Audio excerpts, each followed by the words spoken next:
Olá, seja muito bem-vindo, muito bem-vinda ao canal Valdemara Martins. E estamos no capítulo 2, A Culpa é das Estrelas, de John Gray. Eu vou pedir para você deixar aquele like cheio de estrelas aqui no canal. E bora para a leitura.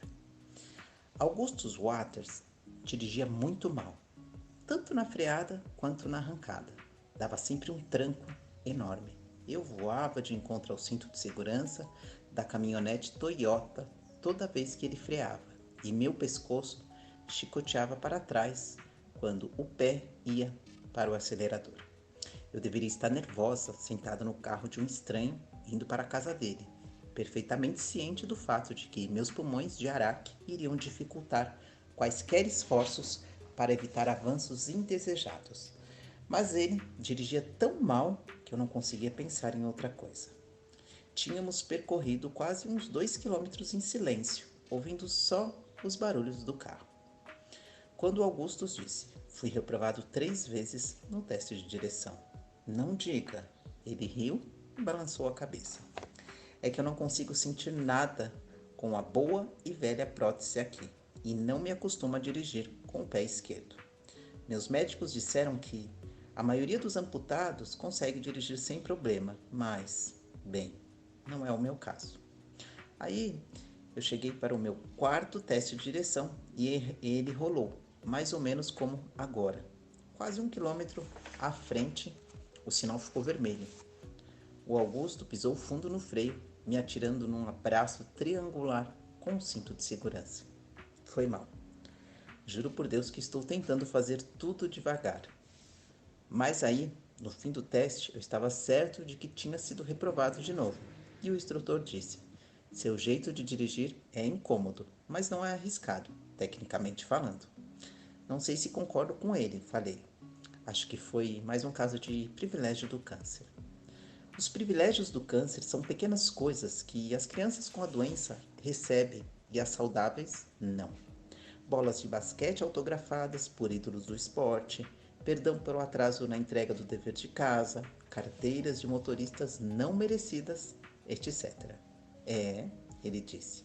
O sinal ficou verde, segurei firme no banco. O Augusto meteu o pé no acelerador. Você sabe que existem controles manuais para pessoas que não podem dirigir usando os pedais? Perguntei. Sei, ele respondeu. Quem sabe algum dia? E suspirou, de um jeito que me fez pensar se ele achava que esse algum dia ia chegar. Eu sabia que o osteosarcoma tinha uma probabilidade de cura muito grande, mas, mesmo assim, existem várias maneiras de estabelecer a expectativa de vida aproximada de alguém sem perguntar isso diretamente. Eu fui pela mais tradicional. Então, você estuda? Normalmente seus pais tiram você da escola quando já estão esperando que bata as botas.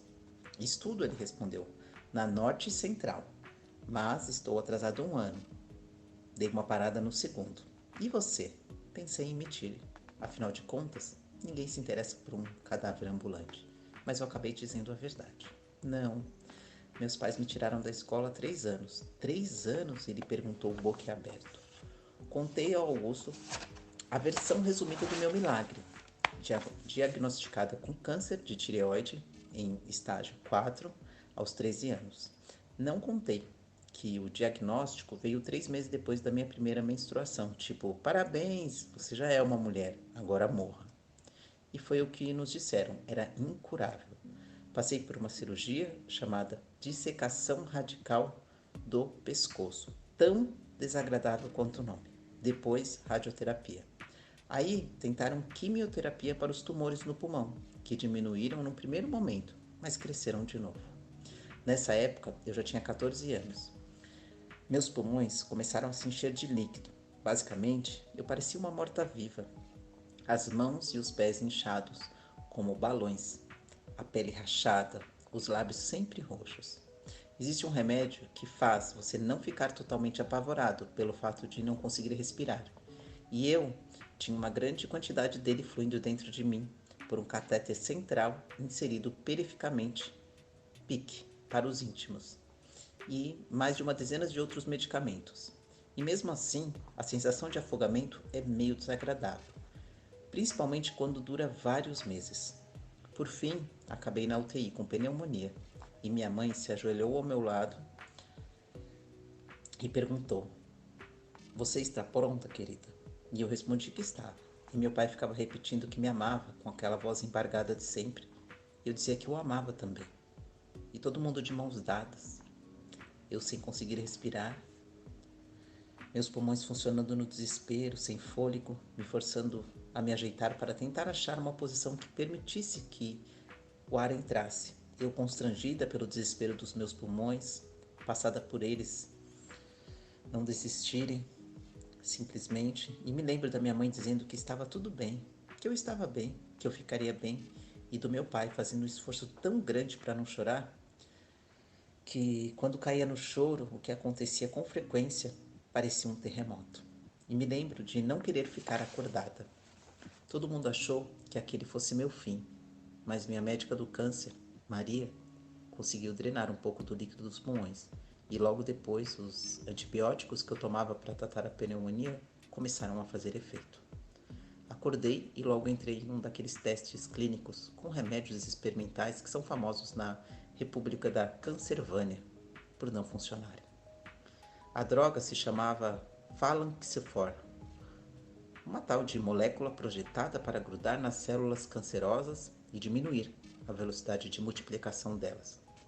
Não funcionava em mais ou menos 70% das pessoas, mas funcionou em mim. Os tumores reduziram de tamanho e continuaram reduzidos. Viva o Falanxifor! Nos últimos 18 meses, minhas metástases quase não aumentaram, deixando para mim pulmões que são péssimos, mas que poderiam, a princípio, continuar funcionando indefinidamente no sacrifício com o auxílio da chuvinha de oxigênio e de doses diárias de Falanxifor. Devo confessar que a história de milagre do meu câncer só resultou em um pequeno ganho de tempo. Eu só não sabia ainda quão pequeno. Mas enquanto contava tudo ao Augustus Waters, pintei o quadro mais otimista possível, ressaltando a miraculosidade do milagre. Então, você precisa voltar a estudar, ele disse. Na verdade, não dá, expliquei, porque eu já peguei meu certificado de conclusão do ensino médio. Por isso, eu tenho assistido às aulas no MCC, que é a Faculdade Comunitária da Cidade.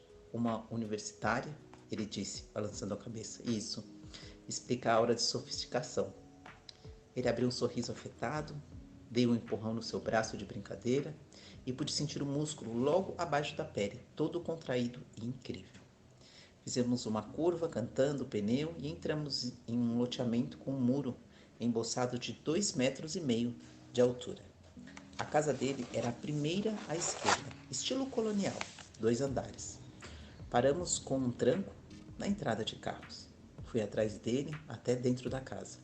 Uma placa de madeira no hall tinha gravado com letras cursivas as palavras: "O lar é onde fica o coração".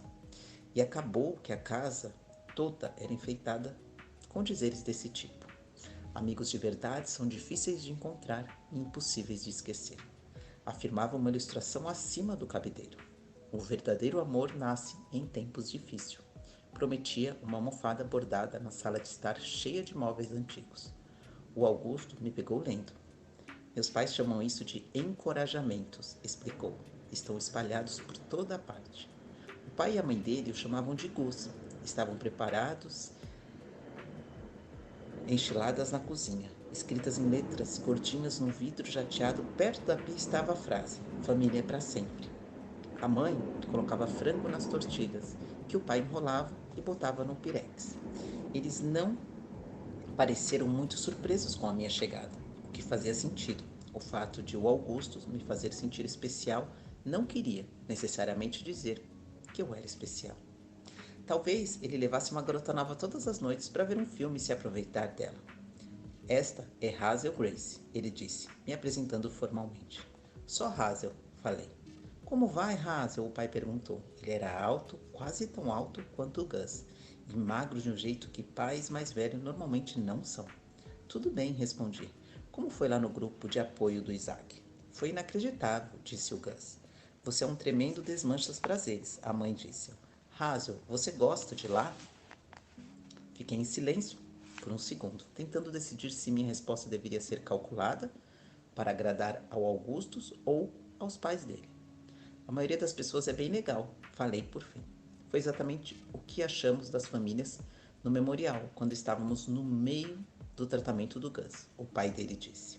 Todo mundo era muito gentil, forte também. Nos dias mais sombrios, o Senhor coloca as melhores pessoas na nossa vida. Rápido, cadê a almofada e a linha, porque isso precisa virar um encongeramento.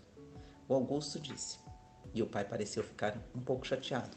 Mas aí ele passou o braço comprido em volta do pescoço do homem e falou, só estou brincando.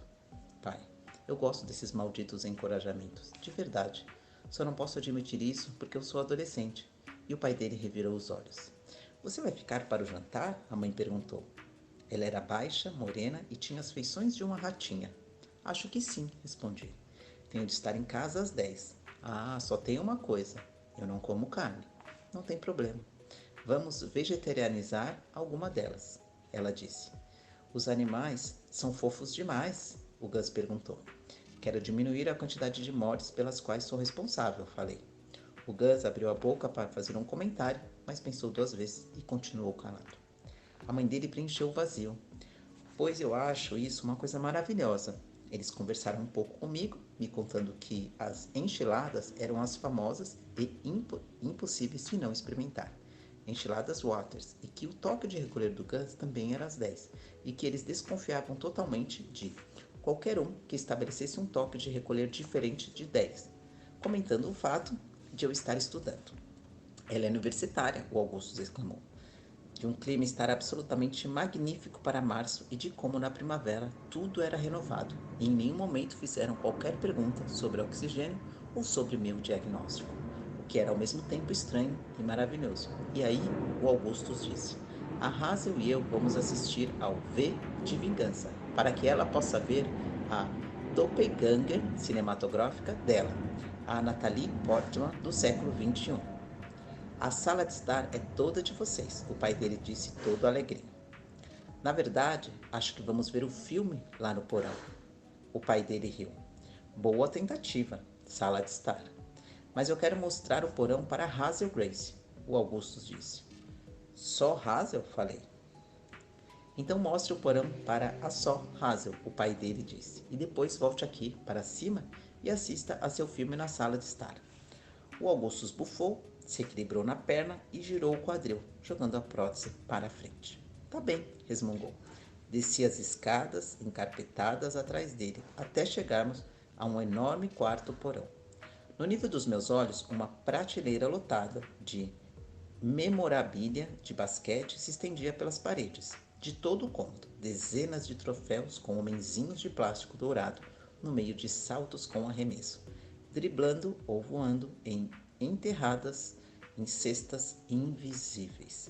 Também havia várias bolas e tênis autografados. Eu jogava basquete, ele explicou. Você devia ser muito bom. Não era de fato ruim, mas esses tênis e essas bolas são privilégios do câncer. Ele andou até a TV, onde uma pilha enorme de DVDs e videogames estava arrumada num formato que lembrava uma pirâmide. Dobrou o corpo na linha da cintura e puxou de lá o V de Vingança. Eu era tipo o protótipo do jogador de basquete estudantil de Indiana, ele disse. Estava todo empenhado em ressuscitar a arte esquecida do arremesso de meia distância. Mas um dia, enquanto praticava arremessos livres da cabeça do garrafão na quadra do ginásio da North Central, pegando as bolas de um carrinho, de repente me perguntei por que eu estava jogando um objeto esférico atrás de outro toroidal. Parecia ser de todas as coisas mais idiota do mundo. Aí eu comecei a pensar nas crianças pequenas que tentam encaixar blocos cilíndricos em círculos vazados e como tentam isso várias vezes durante meses até descobrirem como se faz. E em como o basquete era basicamente uma versão, só um pouquinho mais aeróbica, desse mesmo exercício. Bem, de qualquer forma, por um tempão, eu segui incestando os lances livres. Acertei 8 bolas seguidas, meu recorde absoluto, mas, enquanto eu continuava, eu me sentia cada vez mais como uma criança de 2 anos. E aí, por algum motivo que não sei qual, eu comecei a pensar em atletas que praticam corridas com obstáculos. Está tudo bem? Eu tinha me sentado na beira da cama desarrumada dele. Não queria me insinuar nem nada, é que me canso um pouco toda vez que fico muito tempo de pé. Já tinha ficado em pé na sala de estar, depois eu desci a escada e aí fiquei de pé de novo, o que era demais para mim. E eu não queria desmaiar, eu era tipo uma donzela vitoriana no quesito desmaios à toa. Tudo bem, falei, só estou prestando atenção em você. Atletas que praticam corridas de obstáculos? Pois é, não sei por que eu comecei a pensar neles correndo naquelas pistas de atletismo, saltando aqueles objetos totalmente arbitrários colocados no meio do caminho. E aí me perguntei se esses corredores já teriam pensado em algo como essa corrida seria mais rápida se nós simplesmente nos livrássemos dos obstáculos. Isso foi antes do diagnóstico? Perguntei. É, bem, tem isso também. Ele deu um sorrisinho. Por coincidência, o dia dos lances livres carregados de existencialismo foi meu último como bípede. Só tive um fim de semana entre o agendamento da amputação e o dia D. Meu vislumbre particular do momento pelo qual Isaac está passando agora. Balancei a cabeça concordando. Eu gostava do Augustus Waters. Gostava muito, mas muito mesmo dele. Gostava de como a história dele terminava falando de outra pessoa. Gostava da voz dele.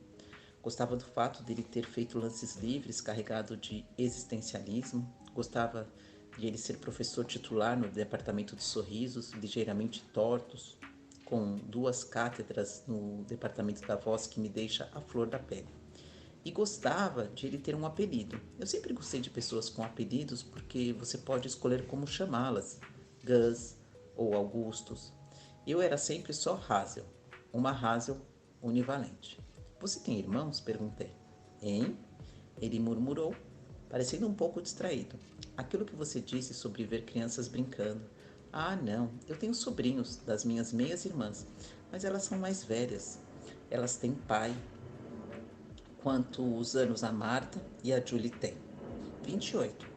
Elas têm 28 anos, moram em Chicago. As duas são casadas com advogados muito importantes, ou banqueiros, não lembro direito.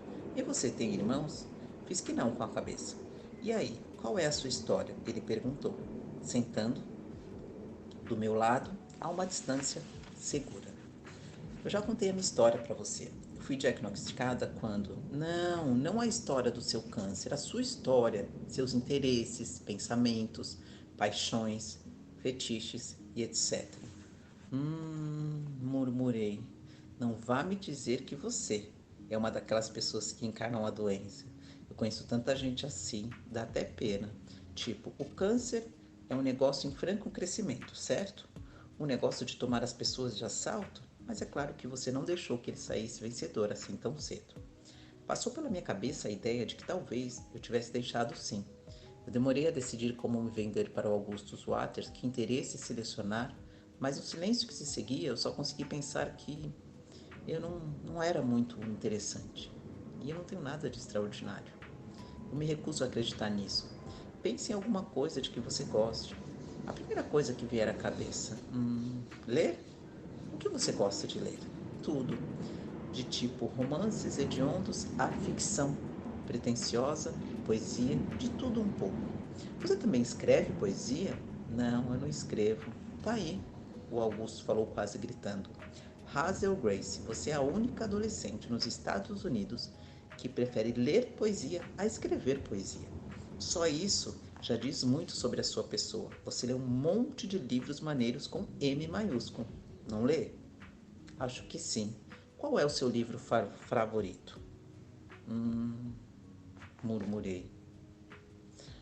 Meu livro era, de longe, uma aflição imperial, mas eu não gostava de falar dele. Às vezes, um livro enche você de um estranho fervor religioso, e você se convence de que esse mundo despedaçado só vai se tornar inteiro de novo, a menos que, e até que, todos os seres humanos o leiam. E aí tem livros como Uma Aflição Imperial, do qual você não consegue ler. Livros tão especiais e raros e seus que fazer propaganda da sua adoração por eles parece traição. Não era nem pelo fato de o livro ser bom nem nada, era só porque o autor, Peter Van Houten, parecia me entender dos modos mais estranhos e improváveis. Uma aflição imperial era o meu livro. Do mesmo jeito que meu corpo era meu corpo e meus pensamentos eram meus pensamentos. Meu livro favorito é, provavelmente, Uma Aflição Imperial, eu disse. Tem zumbis? Ele perguntou. Não, respondi. Stormtroopers? Balancei a cabeça negativamente. Não é esse tipo de livro. E ele sorriu. Vou ler esse livro horrível, com um título sem graça, que não contém Stormtroopers, ele prometeu. Imediatamente senti que não deveria ter lhe contado. O Augusto se virou para uma pilha de livros na parte de baixo da mesa da cabeceira. Pegou um deles e uma caneta. Enquanto escrevia algo na primeira página, falou: Tudo o que peço em troca é que você leia essa adaptação brilhante e memorável do meu videogame favorito. Ele me estendeu o exemplar cujo título era O Preço do Alvorecer. Ri e peguei-o. Nossos dedos meio que se embaralharam no processo e no fim ele acabou segurando a minha mão. Fria, ele disse, o dedo apertando meu pulso pálido. Mas, desoxigenada, que fria, falei. Adoro quando você usa termos médicos comigo, ele disse, se levantando e me puxando junto. E não soltou minha mão até chegarmos à escada. Vimos o filme com vários centímetros de sofá entre nós. Dei uma de pré-adolescente, colocando a mão no sofá na metade do caminho para deixar claro que ele podia me dar a mão, se quisesse. Mas ele não fez nada. Depois de uma hora de filme, seus pais entraram e nos serviram as enchiladas, que comemos no sofá e estavam uma delícia. O filme era sobre um tipo heróico e mascarado que morria heroicamente por Natalie Portman, uma garota durana e muito sexy, que não tem nada a ver com a minha cara estufada de esteroides. Enquanto rolavam os créditos, ele disse, muito maneiro, né? Muito maneiro, concordei, mesmo não sendo. Sério, era um filme do tipo que só agrada a garotos. Não sei por que os meninos esperam que gostemos desses filmes. Nós, meninas, não temos expectativa nenhuma de que eles gostem dos nossos tipos de filme. Preciso ir para casa, eu tenho aula de manhã, falei. Fiquei sentada no sofá por um tempo enquanto Augustus procurava as chaves. A mãe dele se sentou ao meu lado e disse: Adoro esse aí. E você? Acho que eu estava olhando fixamente para o encorajamento acima da TV. A ilustração de um anjo com a legenda: Sem dor, como poderemos reconhecer o prazer? Essa é uma discussão antiga no campo das reflexões sobre o sofrimento e a ignorância e a ausência de sofisticação da frase poderiam ser analisadas por vários séculos, mas é suficiente dizer que a existência do brócolis não afeta de forma alguma o gosto do chocolate. Falei, um pensamento agradável. Fui dirigindo o carro do Augusto até a minha casa, ele no banco do carona. Ele tocou para mim algumas músicas de que gostava, de um grupo chamado The Act Glau, e eram boas, mas como eu não conhecia, não causaram em mim o mesmo efeito que nele.